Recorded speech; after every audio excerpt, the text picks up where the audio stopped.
You know, Herb, I'm thinking of becoming a pinball champion. Don, you're a pinhead champion already. Isn't that enough? No. You see, I'm reaching for the stars. Oh. With these flippers, the pinball crown is a lock. Yeah? Well, then tilt towards the remote and flip on Beakman. Huh? Oh, boy. I see you know a lot about the game. What game is that, Herb? I rest my case.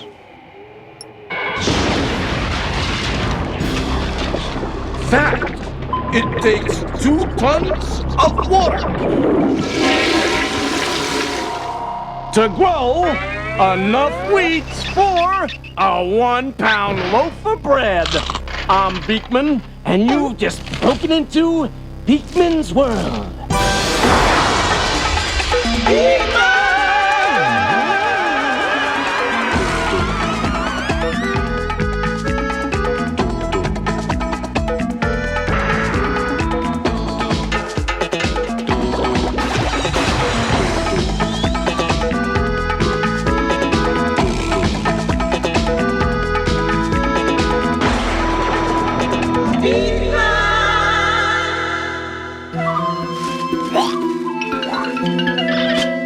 Lester, what are you doing with that paper?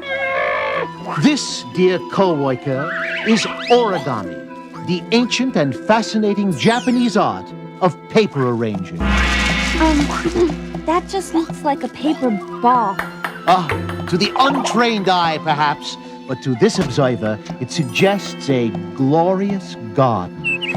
And to this observer, it suggests glorious garbage. Why, Lester, what a beautiful garden. My mind is wilting, Liza. Water it with a question, please. This just in. Melinda Walker of Tulare, California writes, Yo, Beakman! How does a vacuum cleaner work? Eureka! What a great question. Why, it would behoove me to answer it. I think it's a sucky question. Lester! Well, hey, if vacuum cleaners didn't suck, nobody would buy them. Oh, no! It sucked up my origami garden! Actually, Lester and Liza, the paper ball, the origami garden, was not sucked into the vacuum. It was pushed. Pushed? Pushed. Who pushed the origami garden into the vacuum cleaner? I won't rest until I find out who the culprit is. But Beakman, I always thought the vacuum cleaners worked by sucking air. Mythbusters! Mythbusters! That vacuum cleaners suck air is such a misconception, Liza. But in order to crack this vacuous case, let's look at vacuums. Not vacuum cleaners, vacuums. Vacuum, the absence of matter, more commonly called Earth-based energy. What? Speaking of vacuums, the old dustbuster is right. When I pour the water out of this glass, is it full or empty? It's still full. It's full of air. Right.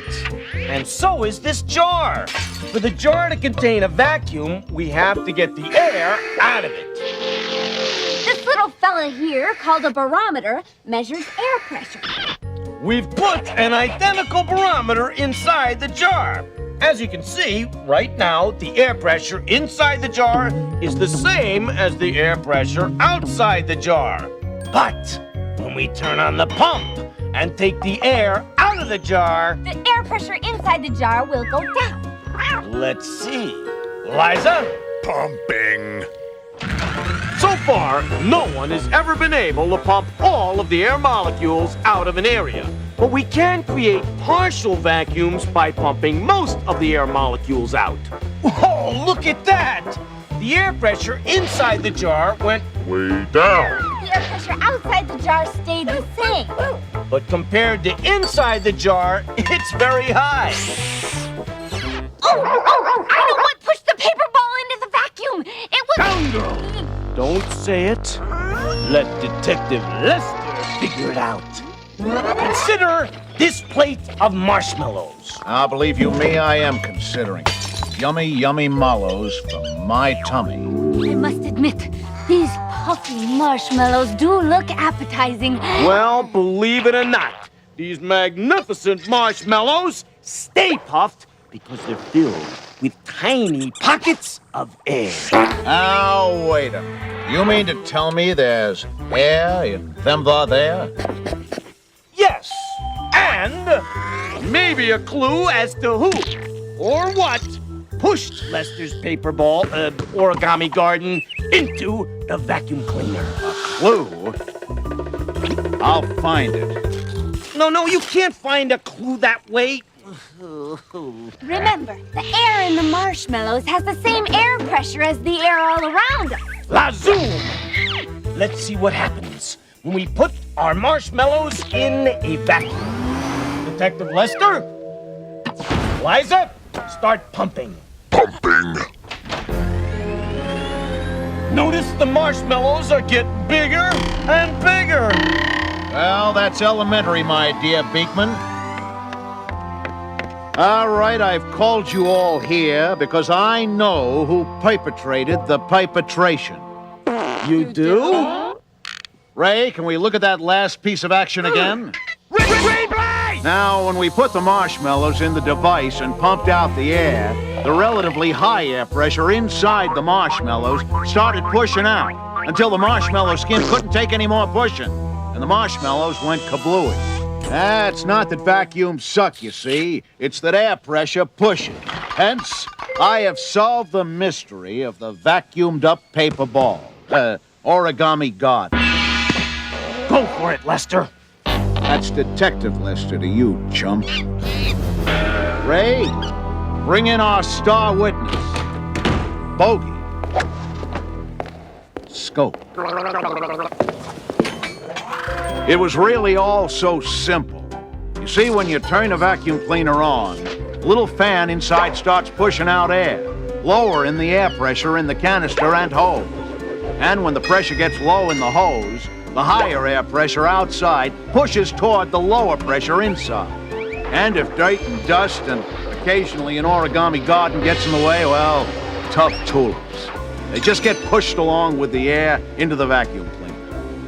So remember, Melinda, vacuum cleaners don't suck. They just enable air pressure to push things into them. And thanks for pushing your question into our world, kid. Coming up next! Look out! My lunch. I mean, we loom large on weaving. We'll spin you a tale about fabrics after this. Post time.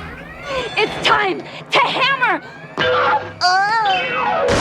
Your hat rack! Here he is, the greenskeeper of giddiness, the club pro of quid pro quo, the George Kirby of the scientific derby, the one, the only, Beakman! You hack 'em, I'll whack 'em. Let's Harlem shuffle.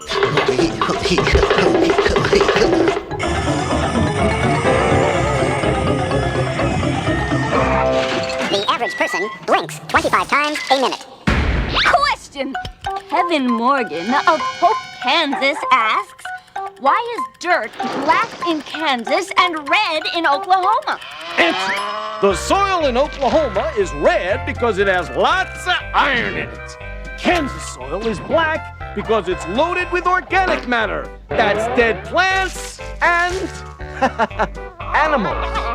Herb, how come our dirt is white? Because it's not dirt, it's ice. Oh, well, I've got some ice on that walrus over there. You've also got some ice behind your ears. Huh? Question! Is it true that honey never spoils? Answer, true indeed. Honey found in the old tombs of Egyptian rulers still tastes good.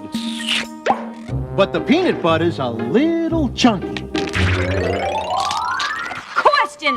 How big is the Great Wall of China? Answer, the Great Wall of China is 3,925 miles long and 25 feet high. If you took it apart and built the wall 1 brick wide and 30 feet high, it would stretch around the world. Oh. And it still wouldn't be bigger than Elvis. Thank you very much. You gonna eat that? Hey. Fast fact, walruses can't stand the color red. That's bold. No, it's walrus. And you should see the great walrus of China. Moving on! I'm hoping a certain female will cough up some male. Here's one that'll make you spit up and take notice. Denise Brown of Laramie, Wyoming writes, Dear Beakman, how do we get clothes and stuff from cotton balls and sheep? Ooh, let's get down with Denise Brown. And it just so happens I know how we make clothes from cotton and sheep. Loom, the modern power loom, run by computer and capable of producing huge amounts of cloth in a very short time. But weaving hasn't always been this easy.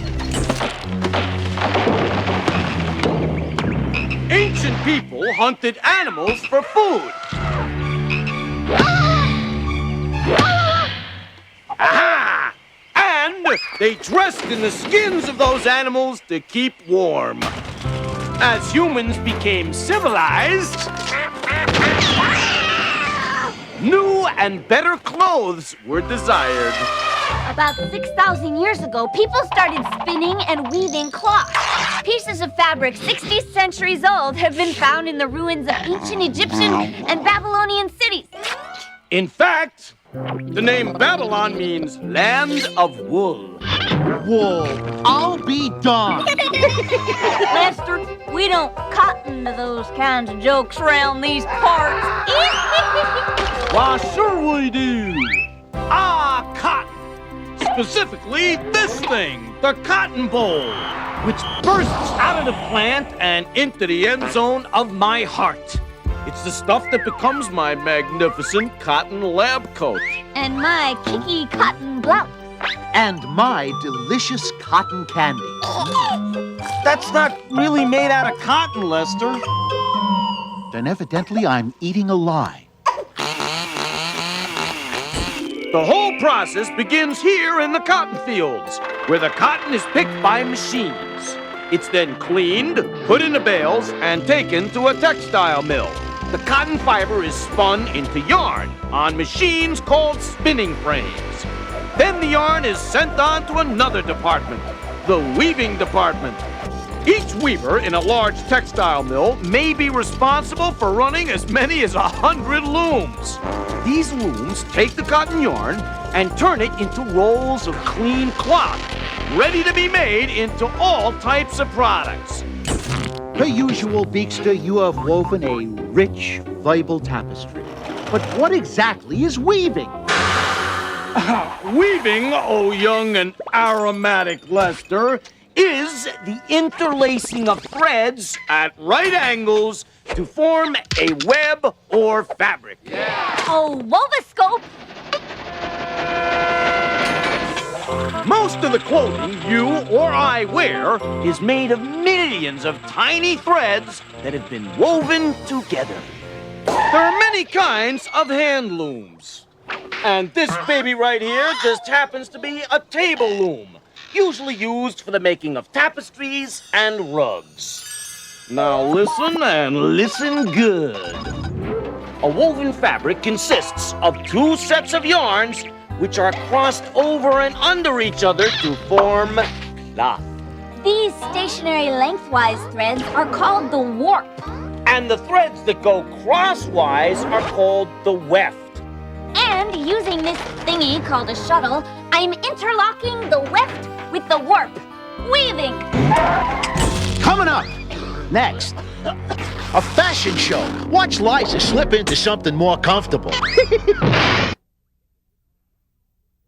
All in all, when it comes to cotton, everything's great and nothing's rotten. Well, Lester, I hope you still feel that way after our little demonstration.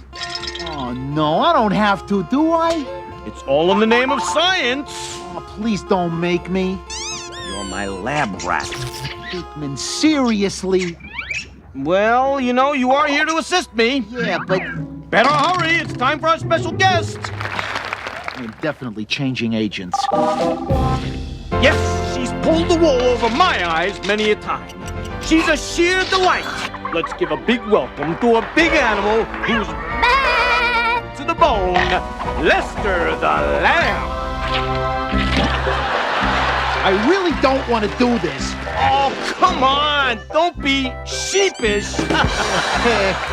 Now remember, Lester, there are no small parts, only small actors. And heaven knows, nobody's ever called you a small actor. Ba. Female sheep are called ewes. Male sheep are called rams. Young sheep like me are called lambs. Actually, Lester is a Suffolk sheep. A medium-wooled sheep whose coat is used to make industrial and upholstery fabrics. Ba. Sheep's wool, or fleece, is usually removed once a year by a process called shearing, which is perfectly safe and doesn't hurt the animal one bit. Don't even think about it. See, my Aunt Ida promised to knit me a wool sweater. And it just so happens that it's the precise time of the year that Lester the Lamb has to be sheared. Arno, shearing is where I draw the line. All right, I'll tell you what. I'll throw in a free pedicure.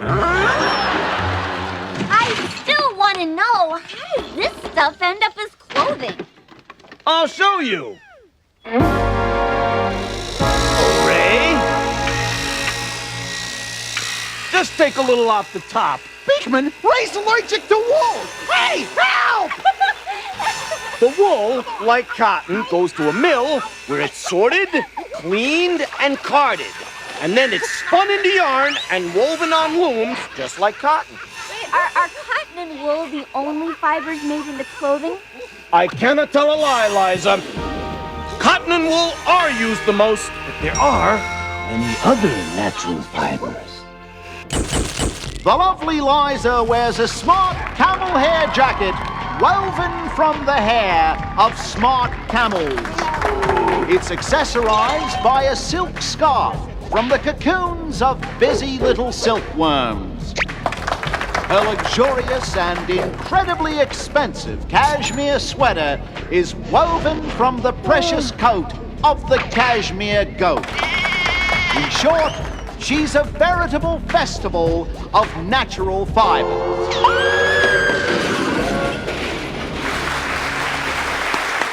Hey, Beakman, are there any unnatural fibers? Yeah, Liza. There are many human-made fibers like polyester, rayon, and nylon. Oh, like my pantyhose. Yeah, right. And also like parachutes, carpeting, tires, rope, curtains, and even bulletproof vests. Now, where is my new sweater? Here's your stinking sweater. Ooh, ouch.